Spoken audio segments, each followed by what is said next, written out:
Programadas de este 15º Congreso Nacional de Genealogía y Heráldica.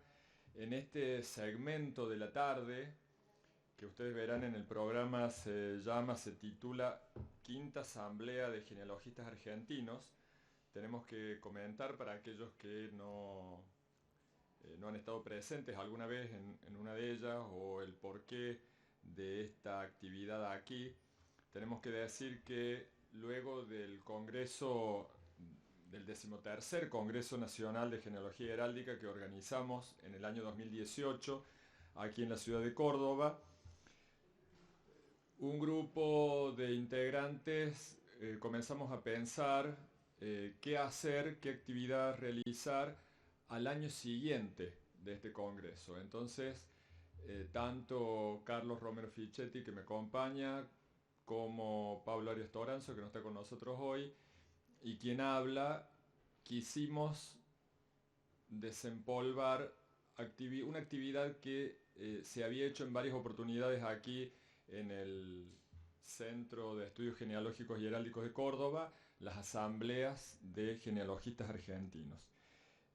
Si mal no recuerdo, la última se había realizado en el 2009, por lo tanto hacía ya bastante tiempo, en aquel momento presidida obviamente por Ignacio Tejerina Carreras.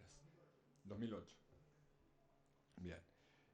Entonces, con la anuencia de la Academia Argentina, que en su momento aceptó la propuesta, se había convocado para realizarla en el 2019. Por distintas razones se determinó prorrogar la realización y bueno, luego del 2019 vino el 2020, que ya todos sabemos, no vamos a recordar las palabras que nos persiguieron en ese tiempo. Y luego, bueno, se acercaba el aniversario por los 50 años de nuestra institución y dijimos que sería la oportunidad de incorporar esa actividad aquí, en el Congreso. Y pensamos también, con la aprobación de la Asamblea de la Academia, un temario acotado y tal vez no tan acotado para conversar, porque la idea es trabajar o hacer una especie de foro de debate. Y ese temario son 3 ítems: redes sociales y recursos web, fuentes de información / desinformación, normalización expositiva en monografías genealógicas y obligatoriedad del aparato erudito en publicaciones genealógico-heráldicas, y por último, difusión y enseñanza de la genealogía y la heráldica, redes sociales, cursos, manuales, etc. En el caso del primer punto que les he leído, el de redes sociales y recursos web, y esa especie de dicotomía si informan o por el contrario desinforman, allí está este tema, tal vez una falsa dicotomía entre el hobby de quien investiga su historia familiar y la necesidad del respeto por las normas académicas para mostrar esa investigación.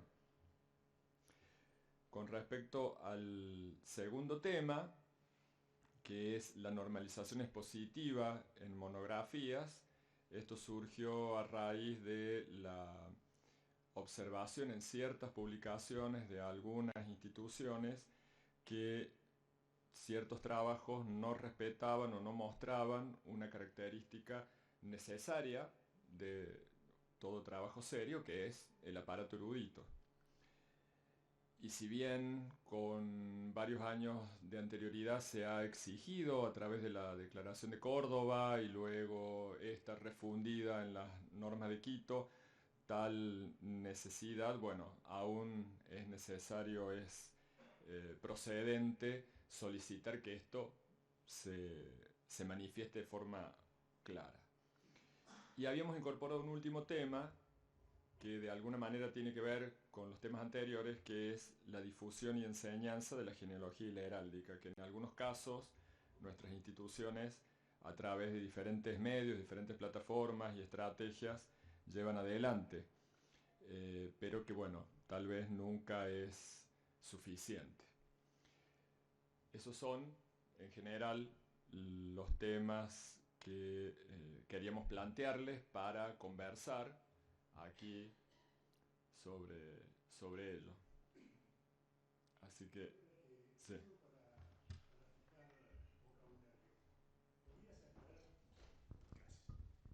Para fijar vocabulario, entonces, ¿podrías aclarar qué entendés por aparato erudito en Claro, el segundo punto? el aparato erudito es incorporar las fuentes bibliográficas y documentales que respaldan toda aseveración que se hace en un trabajo.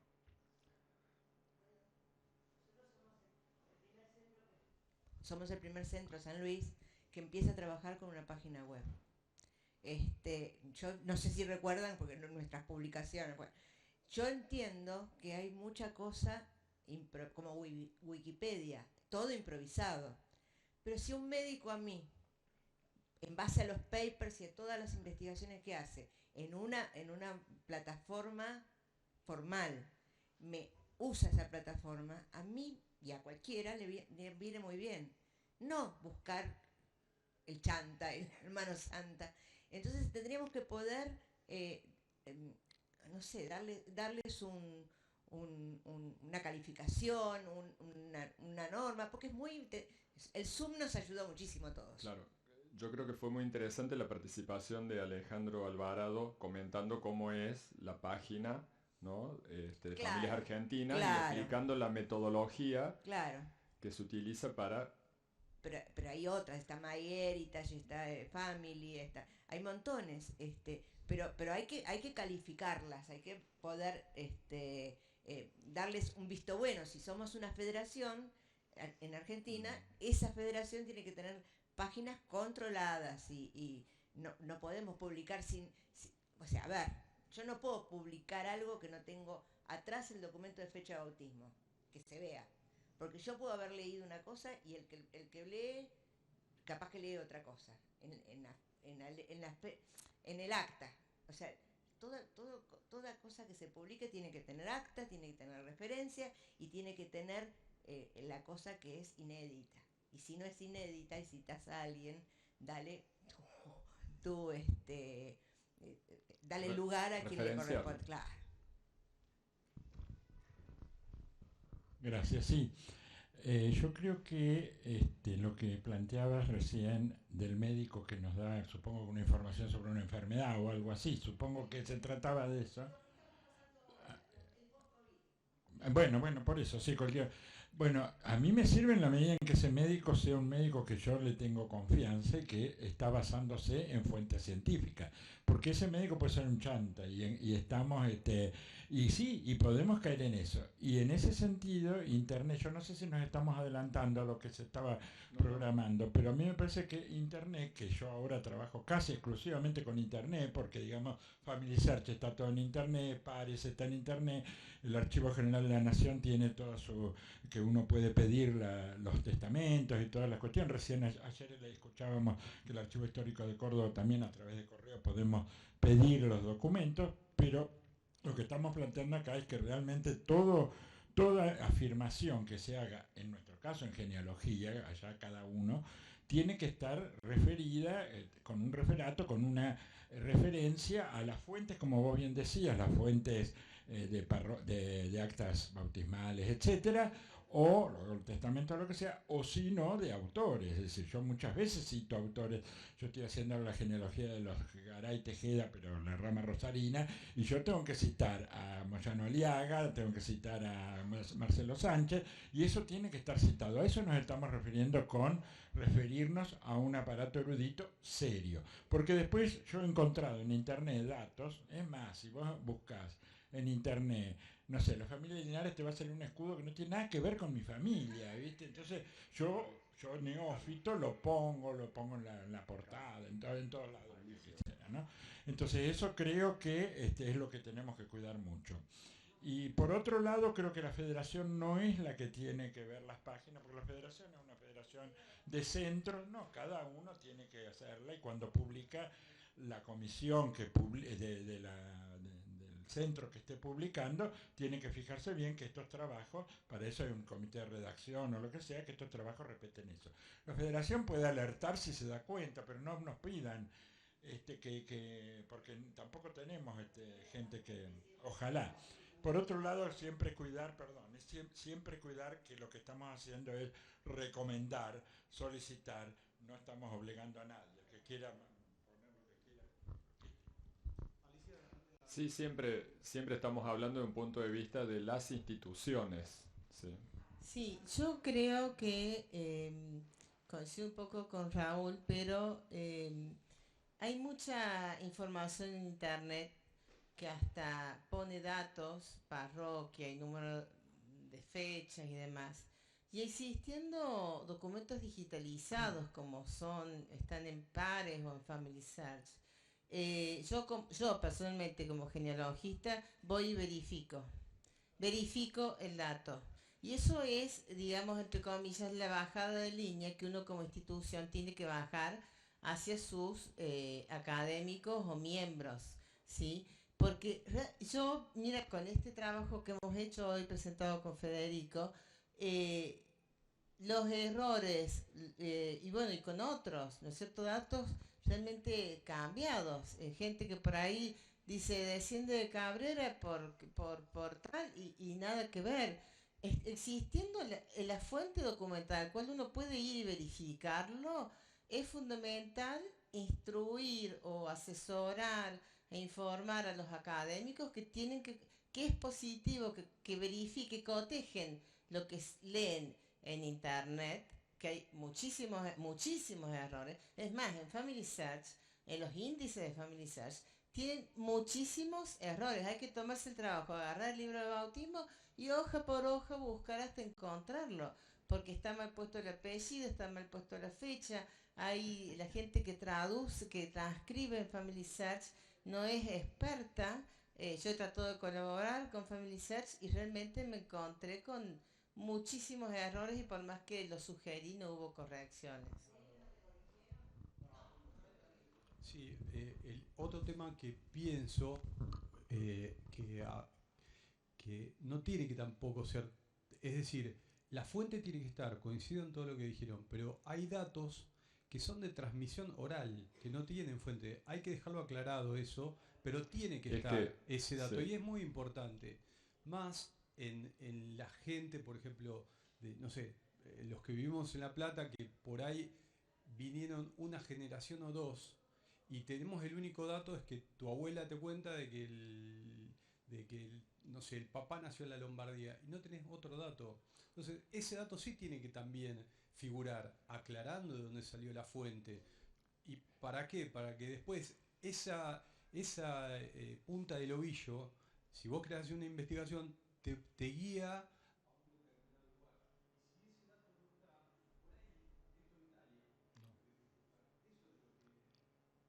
Sí, no. Sí, cuando hablamos de fuentes nos estamos refiriendo tanto a los documentales en soporte papel como a la historia oral.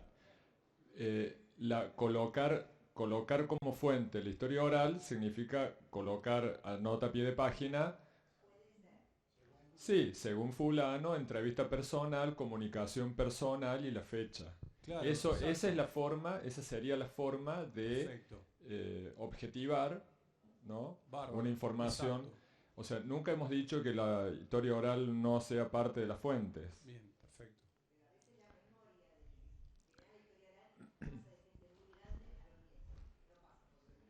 Sí, Bueno, sí. Sí, se deforma. La memoria humana deforma los recuerdos. Sí. hola, sí. Lo que yo quería agregar con respecto a lo que dijo Alicia, creo que Alicia, ¿no? Sí. Eh, con respecto a las indexaciones, realmente yo les pido, por favor, que cuando usen un documento de Family Search, verifiquen, vayan al libro y vean si el acta, comúnmente el acta está, ustedes la encuentran, si está indexado, la encuentran debajo de toda la información. Y si no, ir al libro y verificarla. ¿Por qué? La indexación en Family Search se hace por voluntarios y por computadoras. Es decir, hay dos formas de buscar, y dentro de el grupo humano pueden ser desde los 12 años en adelante. Hay por ahí jóvenes que no entienden o no leen muy bien y tal vez escriban mal esos nombres. Si bien después todo pasa por un revisor, a veces el revisor tampoco por ahí entiende bien la letra, tal vez no conozca mucho de paleografía y pueda dejar pasar esos errores. Hay muchos errores de eso. Y segundo, con respecto a las computadoras. En este momento hay ciertas computadoras que están organizadas especialmente para leer estas actas. Comúnmente les va a decir ahí arriba, este documento fue traducido por una computadora, revíselo. Pero por favor, vayan al documento original, porque el hecho de que esté indexado no quiere decir que sea perfecto la indexación. Sí, le vamos a dar la palabra a Guillermo. Bien, bien. Entonces, Raúl, gracias. Sí, no, respecto a lo que decía Daniel, totalmente de acuerdo. Yo siempre voy al acta porque además, sí, Así, así. no, además, por más que lo hayan indexado, muchas veces además tengo entendido gente, a lo mejor un norteamericano que indexó algo de acá. El tema es que a mí, las veces que me han dado decir que había errores garrafales, nunca se arregló ese arreglo. A mí una vez me salió que yo buscaba una Josefa Pereira y me sale una Josefa que nació, hija de un Pereira, y era Josefa que nació tal día, hija de fulanito. Y sigue estando Josefa que nació. Y, claro. Y por ejemplo, hay una iglesia en Rosario que es Santa Rosa de Lima y no hay caso que la cambien, que está como Calchines y Santa Rosa de Calchines. Decir que ya entre nosotros sabemos y le decimos otro pueblo, pero lejísimo, ni siquiera ahí, pero como es Santa Rosa de Calchines, le pusieron y sigue siendo. Y Santa Rosa de Lima es vieja y tiene montones de cosas y la gente no la encuentra. Bueno, sí, también hay muchos casos, por ejemplo, en que uno entra a Family Search y le permite editar, en algunos casos no, en algunos casos sí, pero las veces que yo quise editar y me lo permitía la página web, lo pude editar sin ningún inconveniente. Yo lo que creo que vamos un poquito más allá con el tema de justamente la Convención de Quito y la Convención de Córdoba, es que hay ciertas normas que debemos cumplir al momento de hacer una exposición genealógica. Entonces yo creo que ya estamos todos de acuerdo en cuáles son esas normas. Aparte tenemos que tener en cuenta que durante muchos años, siglos, la genealogía se hacía sin citar fuentes. O sea, lo estuvimos viendo con Lascano Colodrero, con toda esa gente de esa generación, no usaba fuentes. Entonces es muy común que hoy en día la gente siga tratando de no usar una fuente. Pero yo creo que sería necesario a través de la federación, a través de las diferentes instituciones de genealogía, de crear un referato de manera que se puedan corregir esas cosas, de manera que cuando se haga un trabajo genealógico cumpla con todas las normas que le estamos poniendo, porque justamente yo creo que si estamos haciendo este tipo de normas es para que podamos entendernos entre todos y seguir una cosa que dentro de todo lo aceptamos. Entonces yo creo que es muy importante saber cuáles son las convenciones de Quito, la convención de Córdoba, o sea, todos creo que estamos siguiendo la escuela cordobesa cuando hacemos una exposición genealógica. Entonces yo creo que eso es lo que hay que difundir a través de la educación genealógica. ¿Sí? Yo creo que... Tercer punto. Bien, bueno, no voy a hablar más entonces. No necesariamente tenemos que esperar a hablar de eso. Todo tiene que ver con todo, ¿no? Acá... Daniel, luego Marcelo y luego Alicia. Gracias. Bueno, ya Gerardo dijo lo que yo iba a decir, que se puede editar. Pero además de eso, si ustedes tienen cuenta en Family Search, cuando entran arriba van a encontrar un signo de pregunta. En ese signo de pregunta les da la oportunidad de comunicarse directamente con la Biblioteca General de Lago Salado.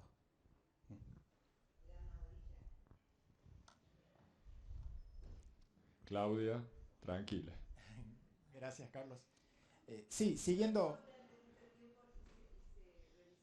Después, a su tiempo, a su turno. Siguiendo con lo que vienen conversando y en la línea de lo que plantea Gerardo, a quien conozco hace muchos años, como casi todos ustedes, y coincidimos en muchas de estas cuestiones, yo creo que más allá de que sepamos que existen las convenciones de Quito, de Córdoba primero, desde los años 70 ya hay resoluciones al respecto, la invitación es que hagamos un trabajo, quizá el Centro de Catamarca lo ha hecho tímidamente, y por ahí hay que profundizar en que los nuevos miembros de las instituciones conozcan la forma de trabajo y los viejos miembros también, ¿no? Porque a veces, porque pensamos que ya sabemos todo, no prestamos atención a mínimos detalles que a veces pueden, complicar y al mismo tiempo, al revés, enriquecer también una investigación. Yo creo que reuniendo todos estos temas, luego ya me han dicho que pregunto mucho y hablo mucho, así que ya no quiero aprovechar ahora mi momento de gloria, es que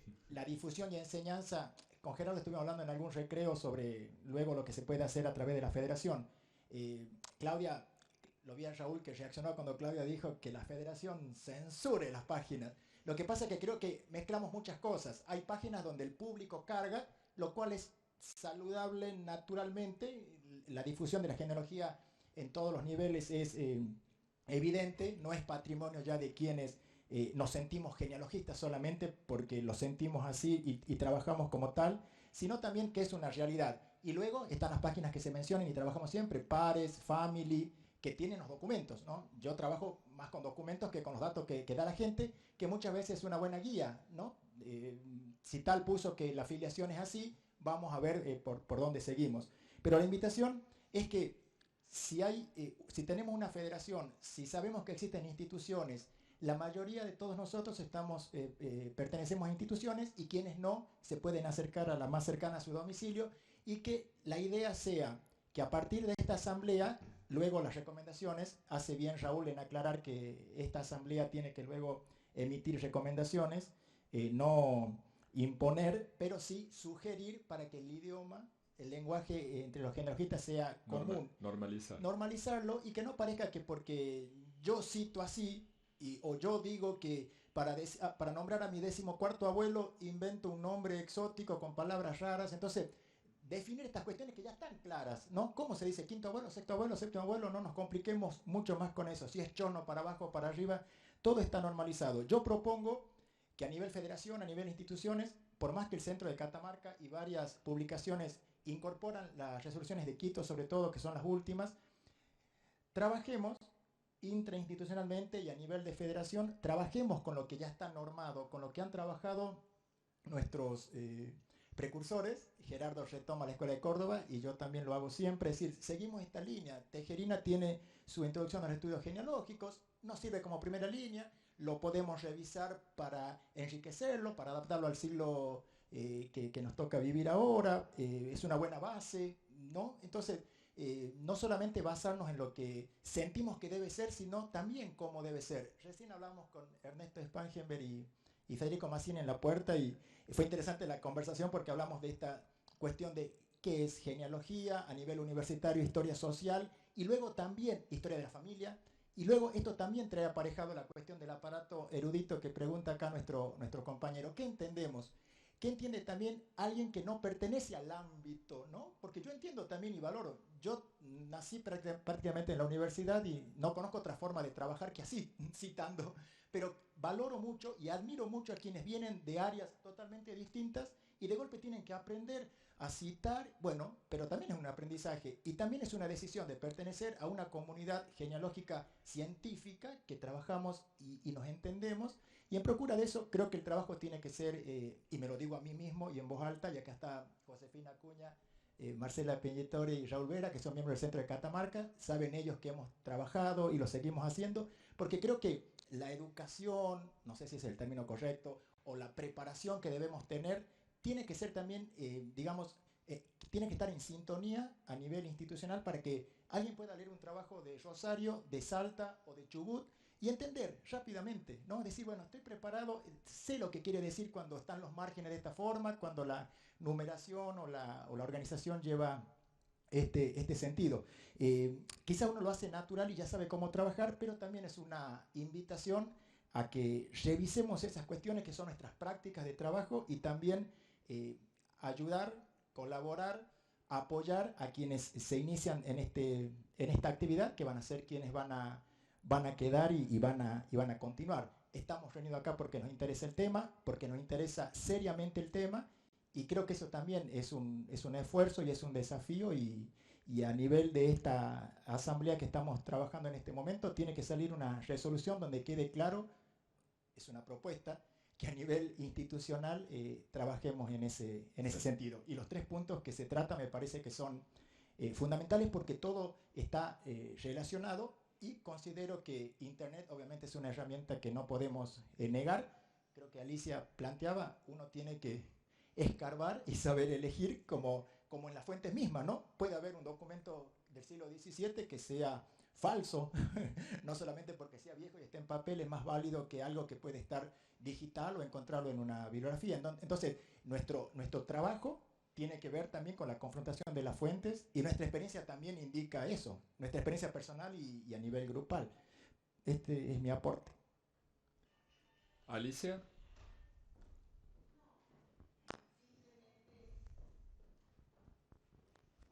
Yo creo que más allá de la voluntad de cada institución de darle a la investigación genealógica la seriedad con la que la estamos tomando y se merece, hay algo que escapa a nosotros, y es la cantidad de páginas de genealogía que día a día se crean y que están en internet y que son de gente conocida y de gente no conocida, y que eso ya nosotros no podemos normar, ni podemos impedir, ni podemos evitar que se suban, ¿entendés? Porque ¿cómo haces con todas esas, no sé, millones de páginas? No, lo ves en Facebook, lo ves en la web, viste, con distintos nombres. Y la mayoría de esos, si consultas, tienen errores de gente que está interesada en averiguar sus antepasados y los busca como puede, y como decís, cree que Nápoles es el norte de Italia, y bueno, y así se van cometiendo errores. Y contra eso, la institución genealógica, sea de Córdoba, Buenos Aires o de España, no tenemos cómo enfrentarla. Creo que ese es el tema fundamental. Sí, más que una policía genealógica, creo que, como ya lo han comentado, pasa por lo que las instituciones hagan a su interior, como ha dicho Marcelo, con sus integrantes, con sus miembros, pero también en la difusión.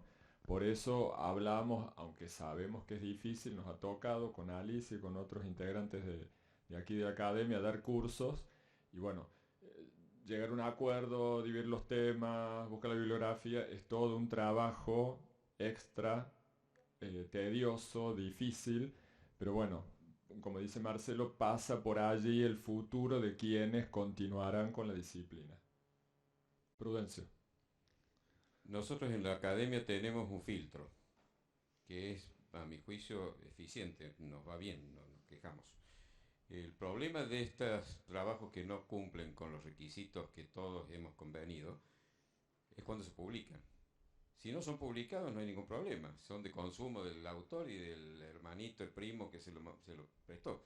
Pero lo importante es que de nuestras instituciones no salgan publicaciones que no se ajusten a esas normas y a esos requerimientos. Y nosotros lo que hemos implementado es una comisión de publicaciones que es un filtro.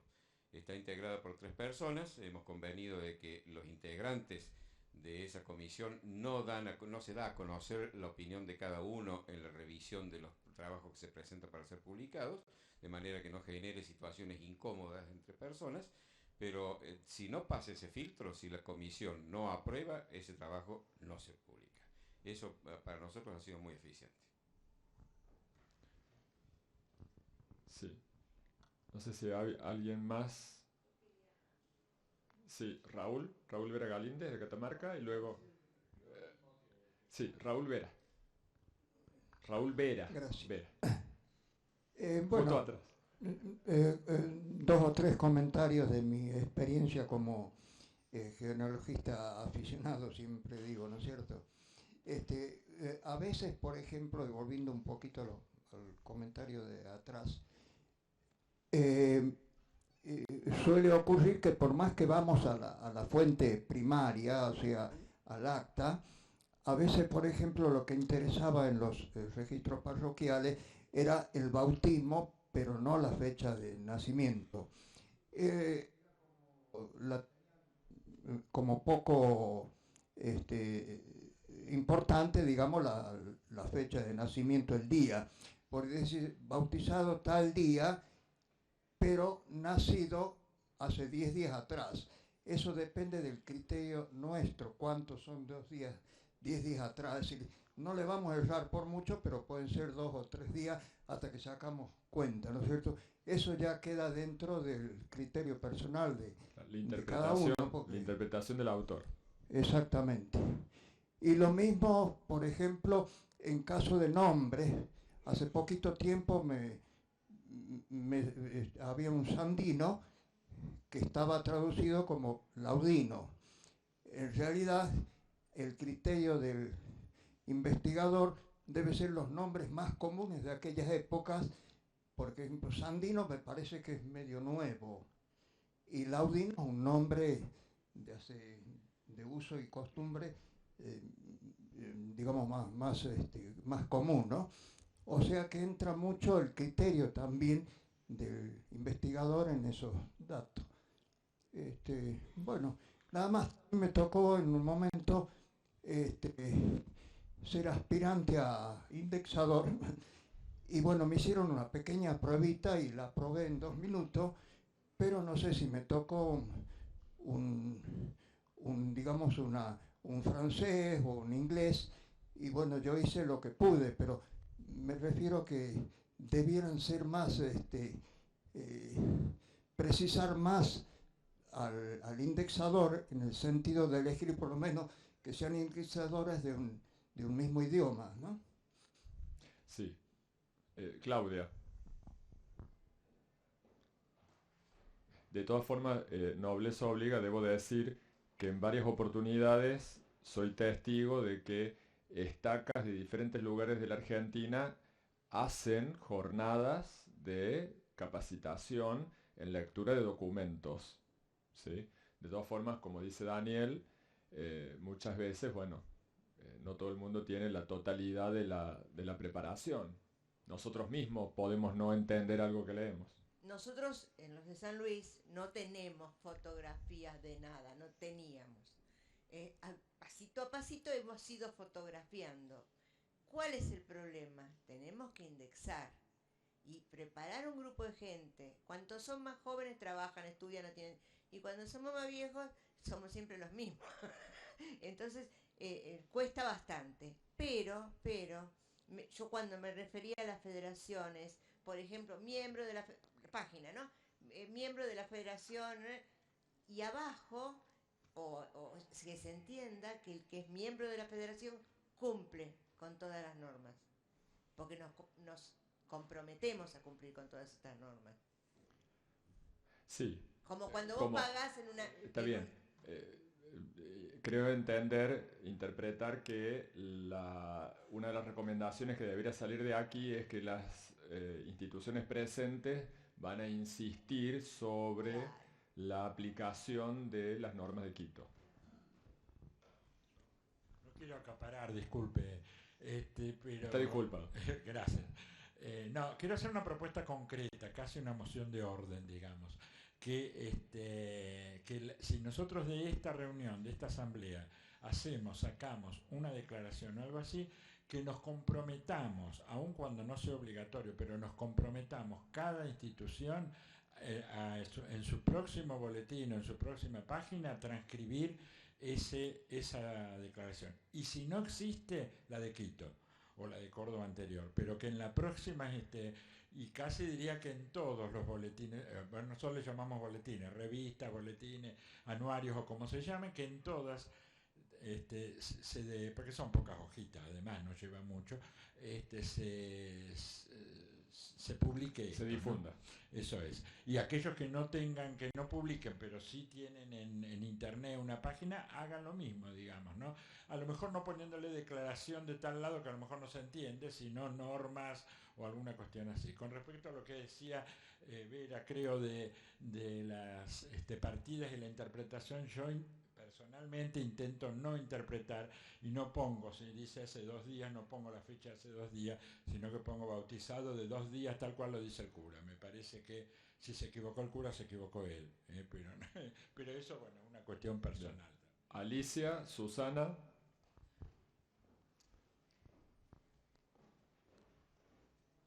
Estoy un poco pesada, pero bueno, antes de las jornadas tuve la siguiente situación.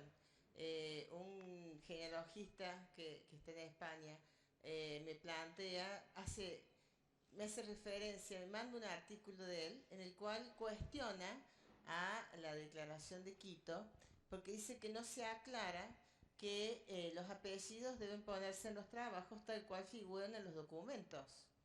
Entonces yo le explico que y sí lo habían hecho en la declaración de Santiago de Compostela. Entonces digo, las declaraciones que se hacen en las reuniones iberoamericanas, va de suyo que las aplican y automáticamente quedan incorporadas y se van complementando. Si no, nos estaríamos repitiendo, ¿no es cierto? Pero ¿qué pasa? Cuando yo empecé genealogía fue Santiago de Compostela. Las conocí porque el centro nuestro las publicó.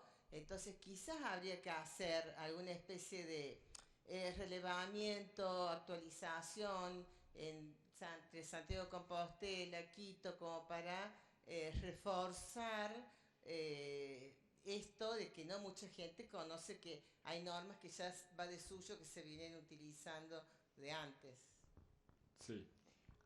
Susana, luego Guillermo, luego Prudencia. Yo, por las dudas, si lo necesitan, les reenvío el reglamento de Quito, porque yo estuve en Quito, así que escuché todo lo que ahí se hablaba y la resolución final, y eso lo tengo en la computadora en Buenos Aires.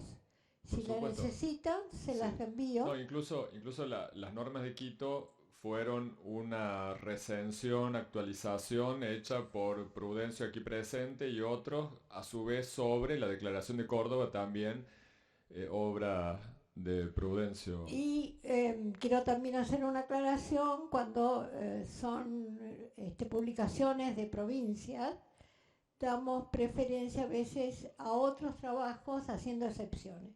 Por ejemplo, SOR hace unos trabajos excelentes sobre la época de Asunción, de una época muy interesante, con trabajos muy bien investigados. Entonces abrimos una nueva sección que decimos Historia Rioplatense. Entonces no pone tanto libro y folio, pero pone sí la bibliografía final y demás, pero son trabajos buenísimos, entonces están más dentro de un rango histórico y no genealógico como la primera parte. Está bien dividido lo que es genealogía. Pero los trabajos históricos necesitan aparato erudito. Tiene el aparato erudítico, pero lo tiene, nosotros al costado de página pone, él al final pone la bibliografía de los elementos, de dónde sacó, de pares, de esto, del otro, al final, no en cada hoja. Pero el trabajo... Está bien, en todo caso, al no estar él aquí, no lo podemos criticar porque no puede defenderse. Puntualmente. Pero los trabajos son excelentes de investigación, los trabajos de SOR, y realmente nos daba pena perder esa documentación que llama la atención y aparte son realmente... Muchas gracias, Susana. Guillermo pidió la palabra, luego Prudencia.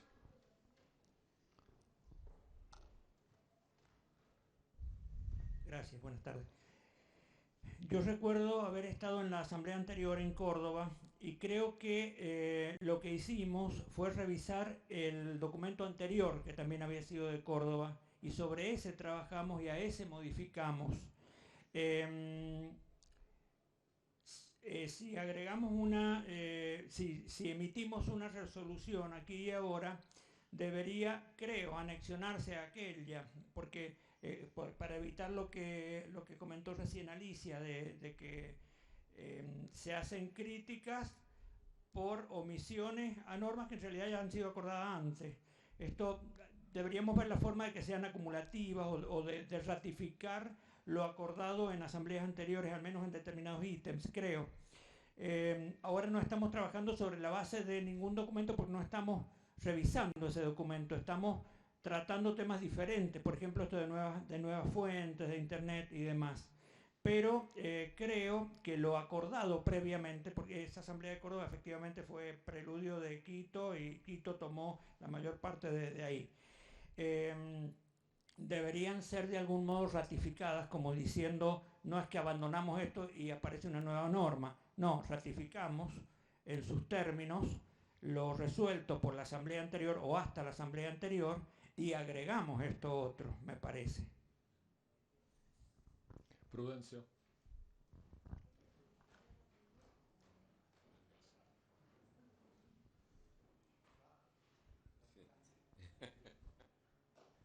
Bueno, yo creo que hay que distinguir lo que son algunas declaraciones que son sugerencias y otras que son requisitos que hay que cumplir. Las declaraciones de Córdoba y de Quito tienen normas que deben ser cumplidas y creo que las instituciones que conformamos la federación debemos comprometernos a hacerlas cumplir. Las otras pueden ser sugerencias, lo que decía Alicia, por ejemplo, a mí no me gusta poner los nombres como los firmaban las personas, porque no me gusta poner Josef, y que algunos lo pronuncian como en inglés, Joseph. Era José, el nombre tiene que ser para mí el que se usa ahora. No le pondría nunca Joan Ramírez de Velasco, y él firmaba Joan. Es decir, eso yo no lo hago. Ahora, quien lo quiere hacer, por supuesto, es dueño de hacerlo. No soy yo quien para decirle que no. Pero eso queda sujeto a cada uno. Pero los otros son normas. Yo lo que propongo concretamente es que las instituciones que integran la federación se comprometan a poner un filtro en la selección de los trabajos que se publican. Es decir, que haya un comité, llámenlo como quieran, que integrado por gente que está capacitada en el tema, tiene experiencia y conoce bien, pueda verificar si ese trabajo cumple con las condiciones que se exigen. Esa es una propuesta concreta que salga de esta reunión. Aquí el doctor Damián Sanet. Exactamente en la línea de lo que está diciendo Prudencio, en otras áreas científicas, ese sistema existe desde hace 150 años por lo menos. El referato, ¿cierto? Y justamente en esa dirección, las instituciones no solo pueden tener un comité que evalúe, y eso debería ser primordial, digamos, que exista efectivamente, sino también pedir la opinión de un colega. ¿Cierto? Perfectamente yo puedo, una persona como comité editorial, puedo pedirle la opinión sobre el trabajo que se envió para publicar a un colega experto en el área, ¿cierto? Para que dé su opinión y en particular para aplicar esas normas, ¿cierto? Es la única forma, por lo menos que yo veo, de que efectivamente se logren aplicar las normas estas. ¿Sí? Guillermo. Estoy de acuerdo con que existe el filtro y creo que puede quedar a criterio de la institución. De hecho está quedando, al menos como se ha venido llevando hasta ahora, de si el filtro es interno o externo. Por ahí son instituciones nuevas que no tienen experiencia, pero quieren que sus publicaciones tengan nivel, entonces buscan un referato externo, un referencista externo a la institución que tenga experiencia que a lo mejor la institución no la tiene todavía. Eso suele suceder, a nosotros nos ha pasado con las primeras publicaciones. Bueno, nosotros hemos incorporado el referato externo en todas, es un criterio, otras instituciones no, pero interno o externo está bien que exista el filtro.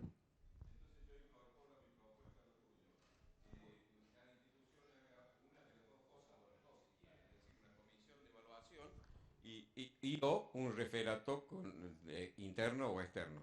Me parece que los dos son válidos, pero lo importante es que las instituciones se comprometan a incorporar ese filtro para que los trabajos que se publiquen, repito, sean realmente de calidad y cumplan con las normas.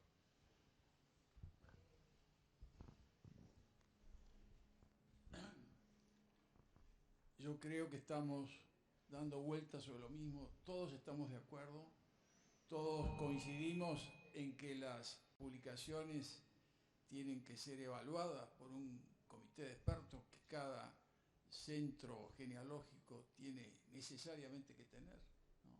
Creo que no hay disenso alguno en y creo que de hecho todas las instituciones serias que hacen publicaciones cuentan con eso, ese comité evaluador. En fin, creo que no hay mucho más para decir sobre esto.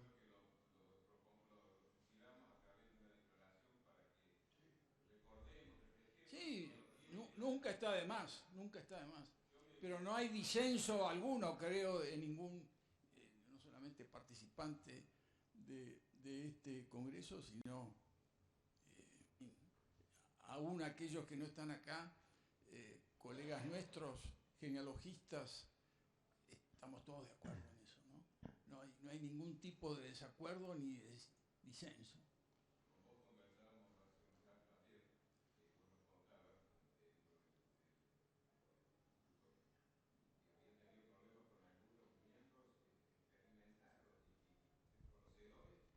Presentaron trabajos que no cumplían con los requisitos y entonces se generaban situaciones incómodas, pero no lo publicaban. Es decir, esa es la manera. Yo ofrezco redactar una frase breve, concisa, en donde lo podemos firmar, si hay acuerdo, de que todas las instituciones presentes firman una declaración en que se comprometen a establecer un mecanismo de contralor que ya pueda ser de una u otra manera, para antes de publicar un trabajo en sus diferentes publicaciones. Creo que si todos estamos de acuerdo, podemos darle entonces a Prudencio esa tarea.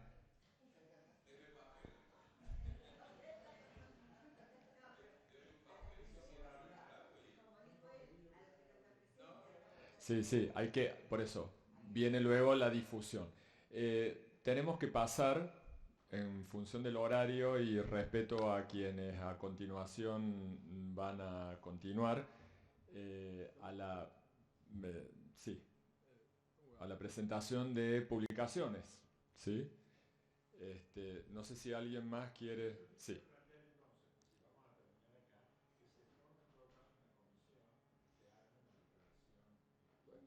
Sí.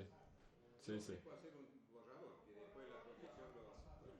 Denme un papel y yo en 5 minutos lo traigo. Sí, pero ahora viene la presentación.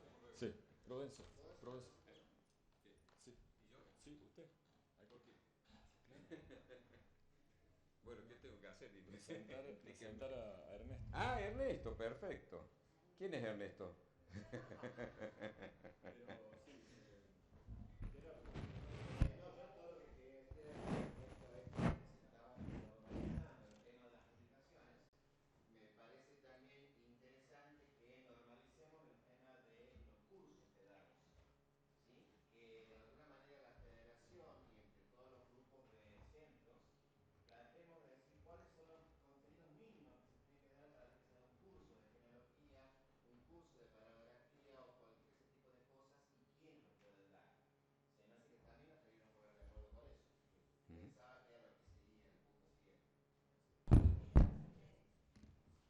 Bueno, yo presentarlo a Ernesto creo que no hace falta, todos sabemos quién es, el presidente de la asociación veterana, decana de nuestra disciplina y un hombre archiconocido en el campo de la genealogía, de manera de que lo único que les puedo decir es que estos dos libros, cuya publicación ha coordinado y ha realizado en definitiva el Jockey Club de Buenos Aires a instancia del Instituto Argentino de Ciencias Genealógicas, son dos publicaciones muy interesantes porque están hechas alrededor de episodios históricos muy importantes en la historia reciente de la Argentina, es decir, el Congreso de Tucumán, que declaró nuestra independencia, y la Convención Constituyente de Santa Fe de 1853, que nos dio la Constitución que, aunque la cumplimos poco, hasta hoy tiene vigencia. Ernesto, no tengo más que decir, sino que queremos escucharte a vos. Voy a tratar de condensar, ser breve, dado que si me dan piedra libre para ponerme a hablar de cada uno de estos libros, tengo para rato. Trataré de no fatigar a la audiencia. La Comisión Directiva del Instituto Argentino de Ciencias Genealógicas ha querido hacerse presente en esta celebración de los 50 años de la institución hermana, brindando el conocimiento de los colegas genealogistas de diversas provincias de nuestro país, estas dos obras que exponen las biografías y genealogías de los congresistas de Tucumán de 1816, que nos declararon un país independiente, y de los que en Santa Fe, en 1853, los congresistas de 1853 redactaron nuestra ley suprema. Si bien uno y otro texto fueron presentados en Buenos Aires en 2016 y 2019, nunca lo fueron en un ámbito tan propicio, no solo por ser esta audiencia integrada por genealogistas de diversas provincias, sino especialmente por contar este público con conocimientos e interés en nuestra materia. Es decir, las presentaciones anteriores fueron en el Jockey Club de Buenos Aires frente a una audiencia múltiple, pero bueno, muchas personas que no eran expertas. Había, desde luego, los genealogistas porteños estuvieron presentes, pero la numerosa audiencia no tenía mayores conocimientos genealógicos. Esta audiencia es muy diferente. Celebro, pues, la circunstancia de poder poner frente a ustedes estas dos obras que me enorgullezco de haber dirigido, este es el resultado de la labor de relevantes genealogistas argentinos, varios de los cuales ya no están con nosotros. Recuerdo a Carlos Paz de la Torre, Diego Herrera Vegas, Norberto Padilla, Juan García Terán, en fin, que han muerto en estos últimos años. Trataré, decía recién, de ser breve, preciso y que ustedes no duerman en forma ostensible. Para ello he elegido dos aspectos, es decir, en cada uno de los libros he de referirme a un aspecto de cada uno de los libros que he creído especialmente con especial significado. Respecto al libro de los congresales de Tucumán, un aspecto que me llamó mucho la atención o puse mucho interés es tratar de desentrañar las motivaciones profundas de los congresistas en cuanto a su ánimo de emanciparse de la madre patria. Haré entonces algunas consideraciones sobre las genealogías de los congresistas de Tucumán para introducirme luego en el intento difícil de descifrar su identidad, esto es, su sentimiento de patria y su nexo con España. El acta del 9 de julio de 1816 expresa la decisión de romper, dice, los violentos vínculos que los ligaban a los reyes de España y recuperar los derechos de que fueron despojados. Complementó el acta de la independencia el manifiesto que hace a las naciones del Congreso General Constituyente de las Provincias Unidas del Río de la Plata sobre el tratamiento y crueldades que han sufrido de los españoles y motivado la Declaración de la Independencia, aprobado por el Congreso del 25 de octubre de 1817. Estos son términos textuales. Este encendido manifiesto no reprochaba solo a los godos las recientes crueldades cometidas, al decir del autor de nuestro himno nacional, sobre México y Quito, Potosí, Cochabamba y La Paz. Lanzaba también reproches profundos, anatemizando a España desde la conquista misma. Asombra que los congresistas hayan lanzado una crítica tan dura contra España cuando eran sus propios padres los destinatarios de esta descalificación. ¿Qué sentimientos movían el ánimo de nuestros congresistas a la hora de firmar el Acta de la Independencia y el referido manifiesto a cuyas frases recién me refería? Esta última proclama, indica Gianello, fue redactada por el presbítero Sáenz. Este no era un comechingón, sino hijo de un padre nacido en La Coruña. De nuestros 31 congresales, 13 de ellos eran hijos de padre y madre criolla, y los otros 18 fueron gestados por padre europeo y madre nacida en estas tierras. Arribamos así a una determinación significativa. Por las venas de todos los diputados de Tucumán corría por vía de madre sangre española de vieja data en Indias. Los anglosajones que participaron en el poblamiento inicial de los Estados Unidos de América integraban contingentes de familias compuestas por padre, madre e hijos.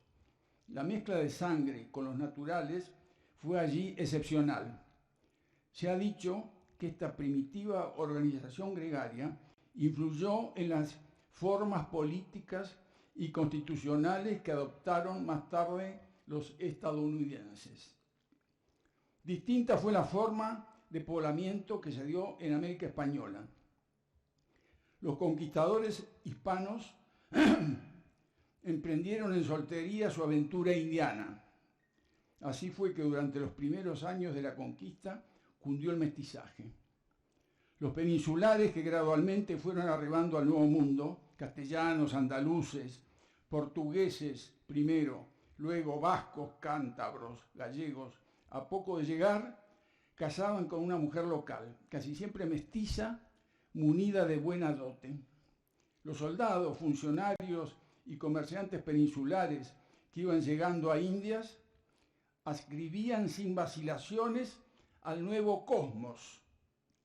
Cuando lustros después de establecerse pedían beneficios a la corona, referían sus servicios en Indias y enunciaban los méritos de los antepasados de su mujer.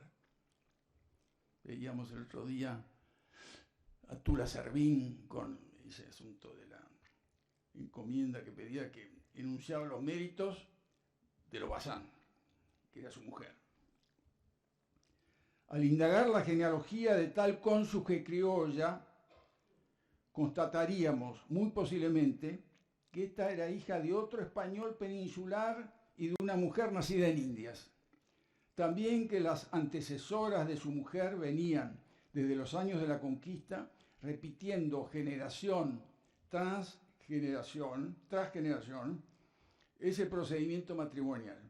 No es de extrañar, por fin, que esa pesquisa matrilineal ascendente, línea de ombligo, la llamamos los genealogistas, concluya con el hallazgo de una antepasada aborigen, de identidad imprecisa, olvidada u ocultada en el transcurrir de las generaciones. El cuadro descripto hace entendible que los hijos que nacían de la unión de padre español y madre criolla, el tono cultural predominante fuera el de esta última. Era ella la que tenía parientes, vinculaciones, propiedades, tradiciones e historia centenaria en la región. Enseñaba a sus hijos a hablar y rezar con su inflexión de voz. Utilizaba los vocablos y acepciones del decir local.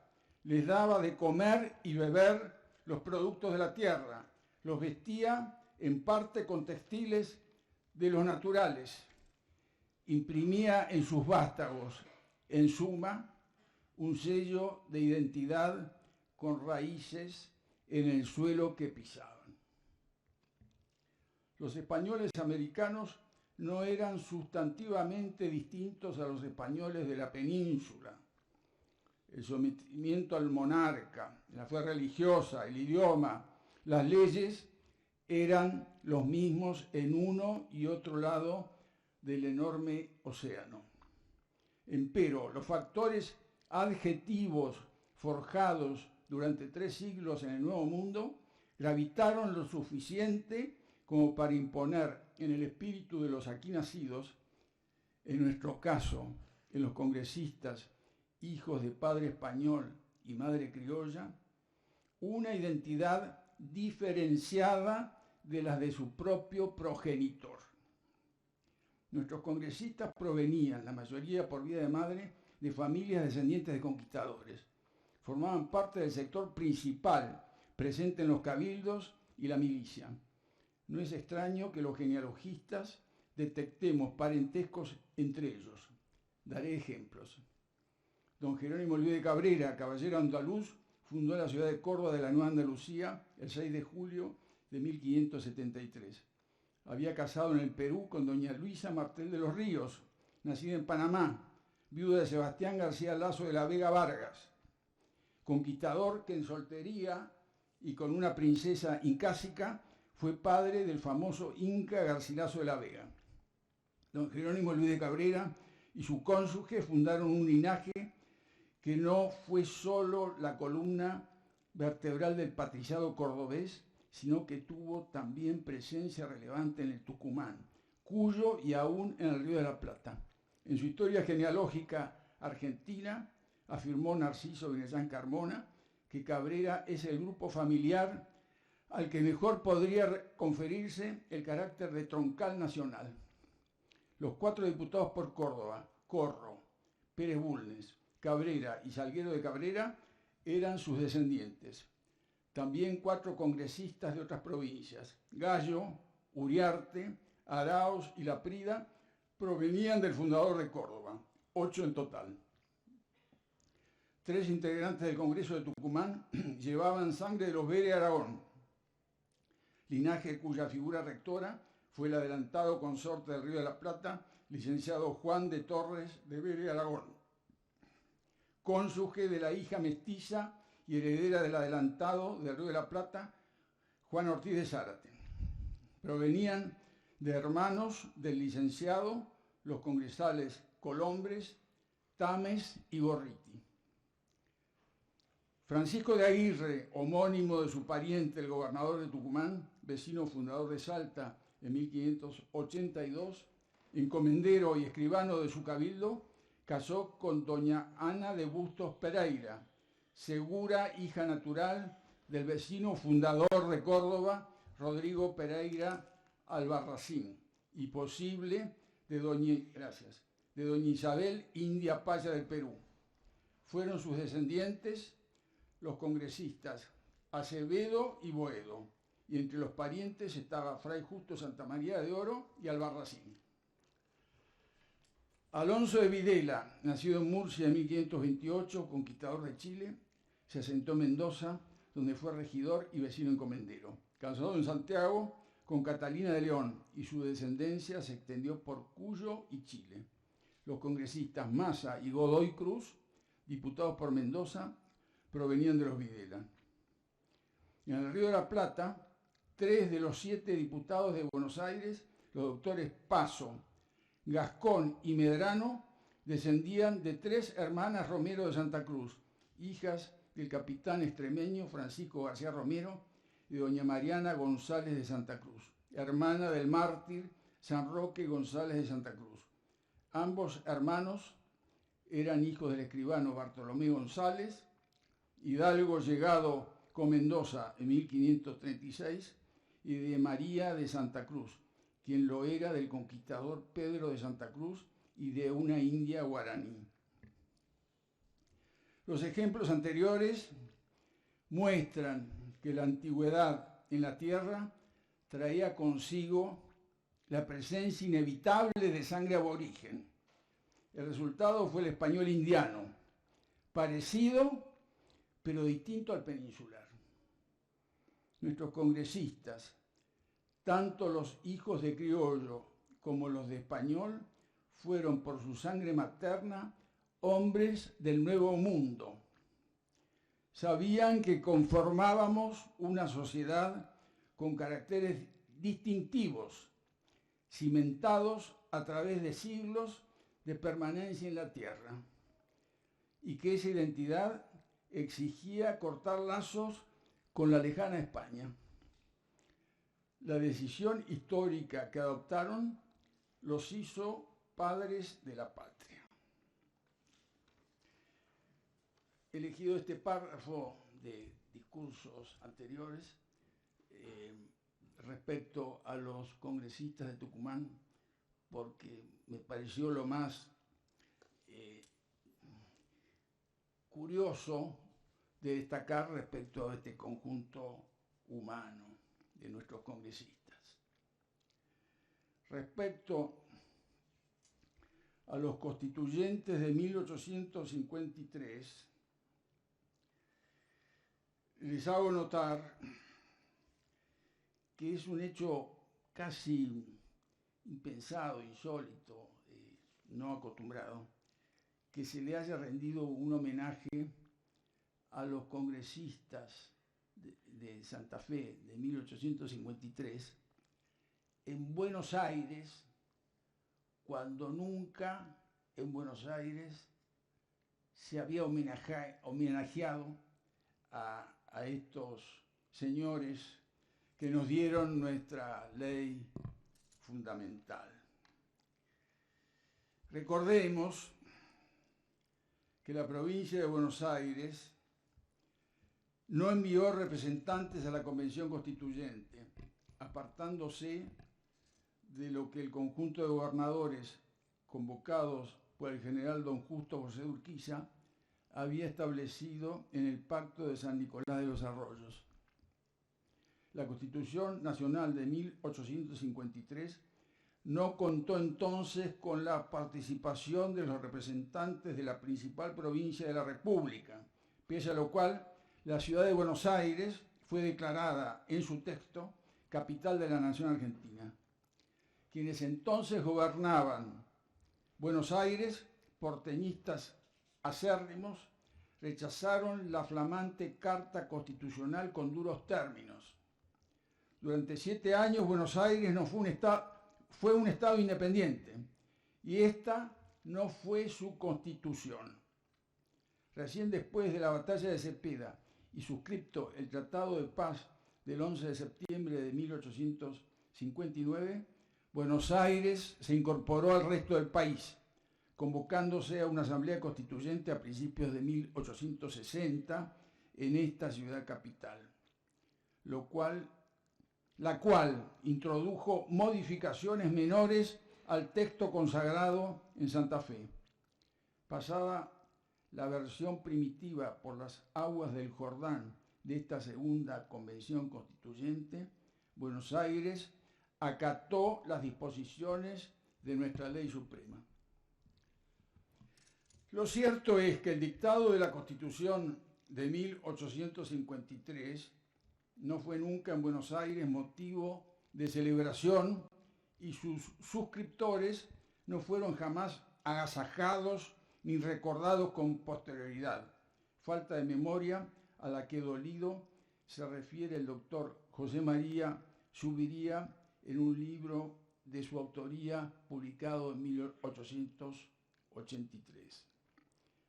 Con estos antecedentes de indiferencia y olvido, resulta por demás destacable que el Jockey Club de Buenos Aires, entidad con fuerte presencia en el mundo social y cultural de la ciudad de Buenos Aires, haya decidido promover la publicación esta que aquí ustedes tienen ante sus ojos, destinada a rendir homenaje al general don Justo José de Urquiza, jefe de Estado que posibilitó el dictado y consagración de esa Constitución, y también a los 24 diputados que el 1 de mayo de 1853 suscribieron su texto como representantes de 13 de las 14 provincias argentinas.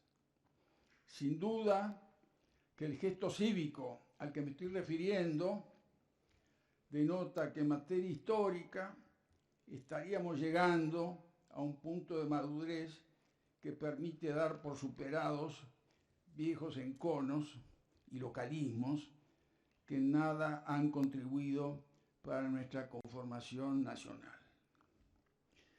Bueno, he elegido estos dos párrafos para, insisto, en mi pretensión y mi aspiración de no fatigarlos. Y bueno, les comento que ambos libros, me decía recién Lucio Campo, están en nuestra página de internet, están a disposición de ustedes. Y bueno, he traído algunos ejemplares, especialmente del primero, del libro de los congresales de Tucumán, que están a la venta ahí. Por si alguno quiere tener la sensación de papel, que yo sigo teniendo esa cosa. Me gusta leer libros como antes. Pero bueno, nada más. Muchas gracias.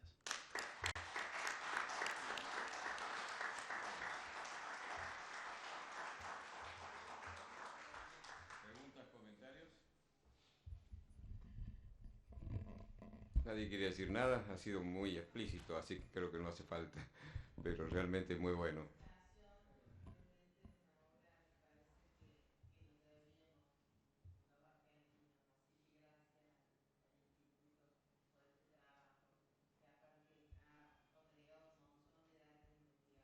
Sin duda.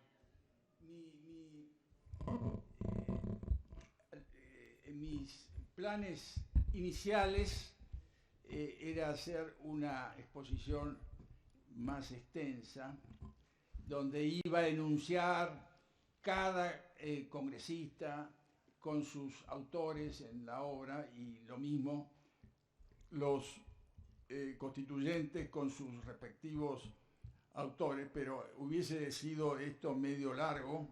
Ustedes ya estarían en el segundo o tercer sueño en este momento. Hubiese sido una cosa muy larga y fatigosa. Y mi amigo Prudencio me dijo, mira, hacela corta. Y yo le hice caso. Ahora me arrepiento, sería buenísimo. No, bueno, complemento un poco lo que dije antes. Nosotros, cuando digo nosotros, el instituto que hoy presido, el Instituto Argentino de Ciencias Genealógicas, en el año 1966 publicó, así como antes había publicado Hombres de Mayo, publicó los Congresales de Tucumán. Yo hace algunos pocos años, en el año 2015, un amigo, Miguel Crotosojo, fue elegido presidente del Jockey Club y lo acompañé como presidente de la Comisión de Biblioteca. En el año 2015 me dice, no, quiero hacer algo referido, es un hombre culto, él es economista, fue decano de la Facultad de Economía de la Universidad Católica Argentina, un hombre muy, muy interesado en temas literarios, históricos, en fin, es un espíritu superior. Me dice, quiero hacer algo referido a los 200 años de la Declaración de la Independencia. Y bueno, dije, bueno, actualizar la obra que habíamos publicado en el año 1966, con los 1000 aportes nuevos que podíamos incorporarle. Es decir, muchas de las genealogías de los congresistas de Tucumán varias, no me acuerdo cuántas exactamente, pero 4 o 5 son erradas, están mal. Logramos muchos nuevos aportes, muchas correcciones, y sacamos esta obra, ¿no? Donde están presentes todos los hallazgos documentales de pares, de archivos españoles, de Family Search, bueno, una cantidad de elementos que nos da las posibilidades tecnológicas actuales, y pudimos mejorar enormemente esa obra anterior, donde habían actuado importantísimos genealogistas nuestros, Carlos Ibarguren, Alfredo Díaz de Molina, Raúl Molina, en fin, los genealogistas buenos que entonces participaban del instituto nuestro hicieron valiosos aportes, pero con los rudimentos que entonces existían, ¿no? Estamos muy conformes de haber podido hacer esto. Muchas gracias.